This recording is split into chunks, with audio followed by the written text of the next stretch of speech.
Today we are sitting down with Aaron, solo indie developer of his 2D pixel art top-down stealth RPG Onward Rodent. I had a chance to play this game and was really impressed by the progress Aaron has made so far. This video will be the highlight of our long-form discussion about the state of his game, but if you'd like to hear our entire conversation and get a deeper look into the game, click on the link at the top of the video or in the description. Be sure to leave him any suggestions or feedback in the comments below, follow his YouTube channel, and join his Discord to stay up to date on the progress he is making on this game. Now, let's jump into Onward Rodent. Could you please share your experience as a game developer? Yeah, I've had a long history of dabbling with game development. I started in my teens, back before there was really any good public engines, at least the kind that I was really looking for. And so I decided to start making my own. I heard, if you really want to make a good game, like all the bigger studios are making, you need to learn C++. So I started making some simple programs in C++ and SDL. I didn't really make anything that I felt was worth really sharing. So, but as time went on, I learned more. I grew attached to Python. I started using Unity. And I started making more demos and that, and checking out tutorials and learning more how to make stuff in a modern engine. Eventually, I found Godot, and what really drew that to me was that it worked natively in Linux. It was really lightweight. And it seemed to do everything I need to do as a 2D game designer. Onward Rodent, the game that you're currently working on. Could you give us an overview of the game?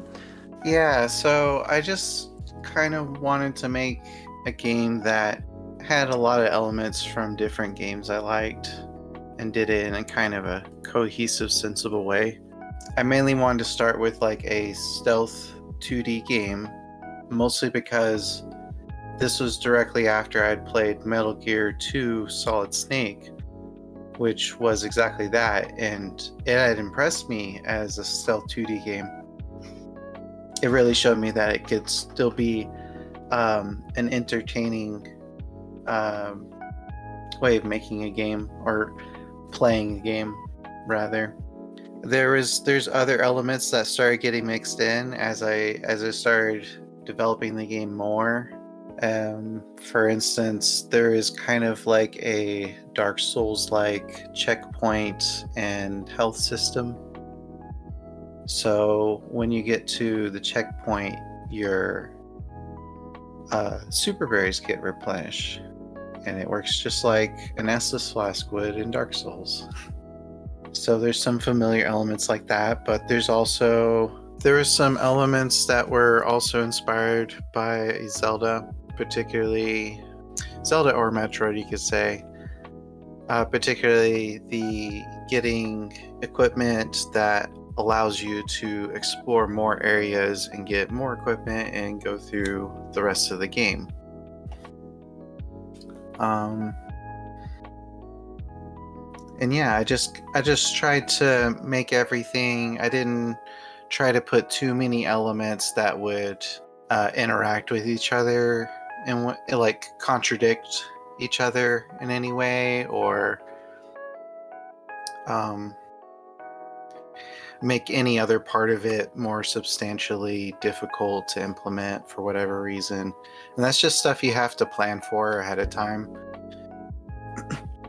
Definitely make a game design document. Put as much stuff as you can into it before you do any code. Just try to get as many elements of the game as you can from a macro sense, the not specific details or anything, but you gotta really make sure that the features and and overall what the player will be doing, and make sure all of that's really solidified before you start coding.